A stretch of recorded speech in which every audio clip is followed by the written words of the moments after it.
In a city's museum, an expensive golden egg covered in diamonds went missing. The museum workers noticed it in the morning and, of course, they immediately reported the theft to the police. The city's best detective started investigating the case. She carefully looked through the footage and identified 3 main suspects. Then, she saw a handprint on the glass the egg was placed behind. Take a look at these handprints and at the suspect's hands. Who is guilty?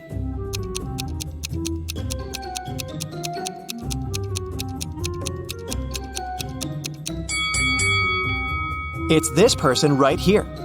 Look, the prints of the fingers aren't full because something came in the way. This person is wearing rings right there, so it's their print. In a little town, someone stole an expensive silver collar for a cat, covered in diamonds and precious gems. The shop's owner called the police, and the investigation started. There were 3 suspects. Mr. Johnson said, "I came to look for earrings for my daughter's birthday. We don't have any pets." Mrs. Martin said, "I got a bracelet for myself. I didn't steal anything." Mrs. Tanner said, "I have no idea what you're talking about."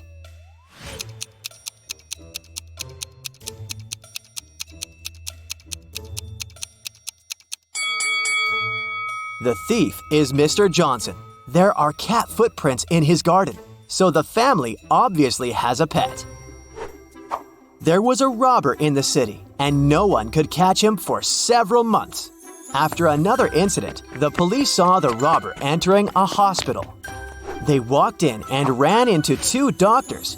Which one of them is fake and is actually the robber?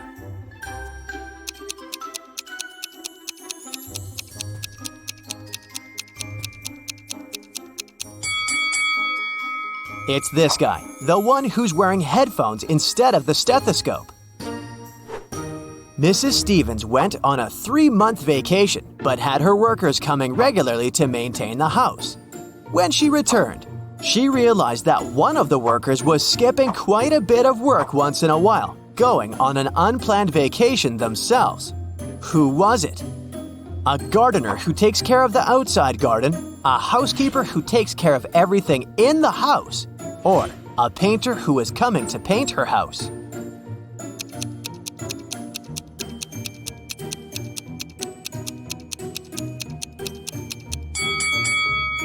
It's the housekeeper. Look, the houseplants dried out. Seems like he skipped a couple of weeks of work and probably only cleaned the house right before Mrs. Stevens returned.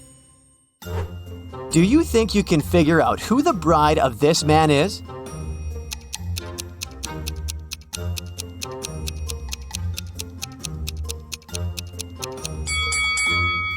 It's this woman right here. Look, she has the same tattoo as this guy. A small city's police got a message that monsters silently flooded the town and now live among humans. It's not a problem, but the police decided to identify them all to keep an eye on them. Can you help the police identify in which houses the monsters live? Here's the first task. You see 2 houses and a vampire lives in one of them. Which one?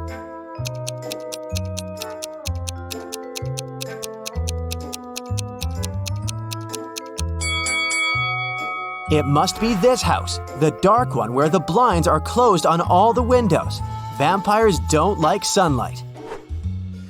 Okay, the next task is to find the house of a mummy. Here are 2 possible options. Which house does the mummy live in?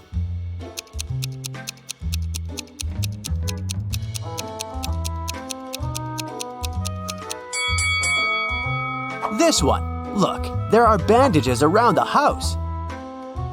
The next creature whose residence we need to identify is a gnome. Take a look inside 2 houses. Can you tell where the gnome lives?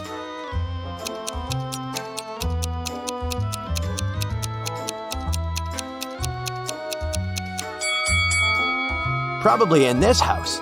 All furniture is smaller and placed way lower than in the other house, so it must be the residence of someone small, like a gnome. Now, we need to find the house of a centaur. Take a close look at both houses. Can you identify the one?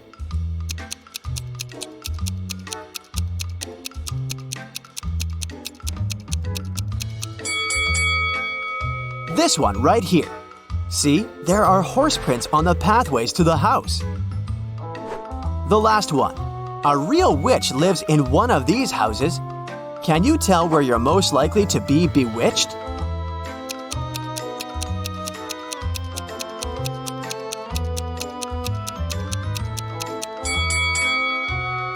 Did you notice this cute black cat?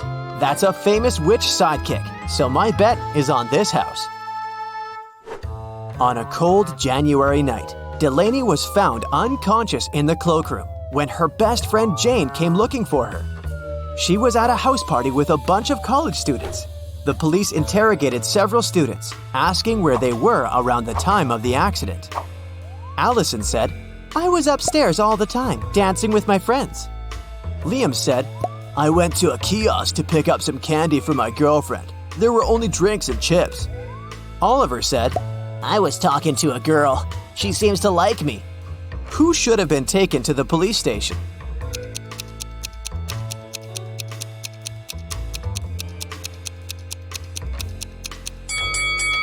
Liam. It's a cold night, and he would need a jacket to go to a kiosk. And if he needed a jacket, he would go into the cloakroom to get it, and would have found Delaney instead of Jane. So either he lied or walked past an unconscious girl. Ronan Collins, a successful businessman, went missing. His family reported it to the police. The main suspect was Ronan's business partner, Jennifer. She had been out of the city, but as soon as she returned, the police knocked on her door and asked if she knew something about Ronan's disappearance 2 weeks prior. "I just returned from my month-long trip to the Amazon rainforest an hour ago. I haven't heard anything about it." The detective didn't believe her right away and took her to the station for further investigation. Why?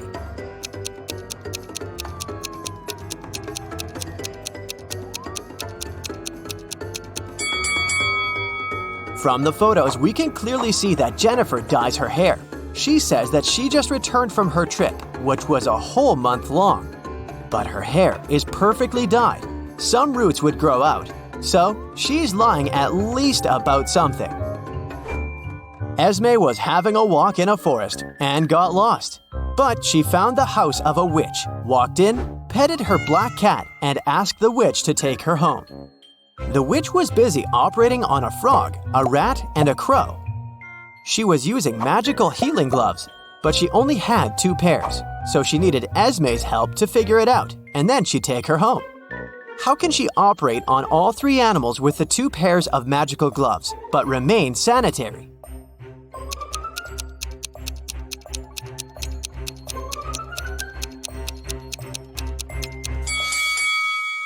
The witch should operate on the frog wearing the first pair of gloves over the second one.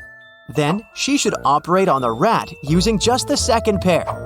Finally, she should operate on the crow wearing the first gloves inside out, worn over the second glove. Detective Callum had to travel to a small neighboring city where dogs were being kidnapped every night, right out of the house.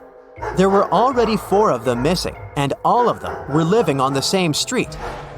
Mila was kidnapped first, then Karma the next night. After that, it was Jake, and then Mr. Sniffer.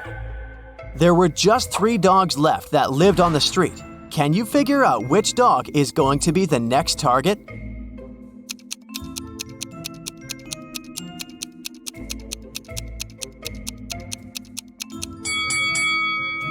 Look carefully at the dogs that were kidnapped, or actually at their collars.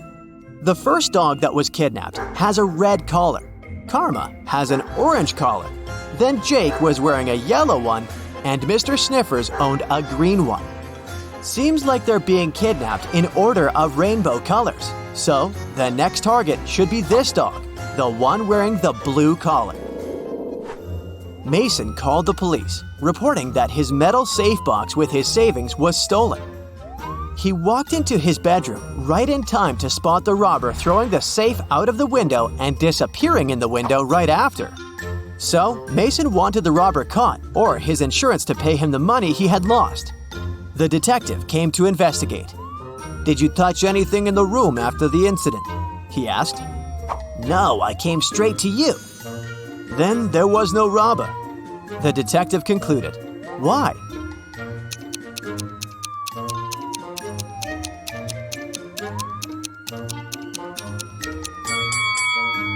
The robber couldn't go out of the window without stepping on the bed that was standing right by the window. But the bed is perfectly made. How is it possible if Mason didn't touch it? That's it for today. So hey, if you pacified your curiosity, then give the video a like and share it with your friends. Or if you want more, just click on these videos and stay on the bright side.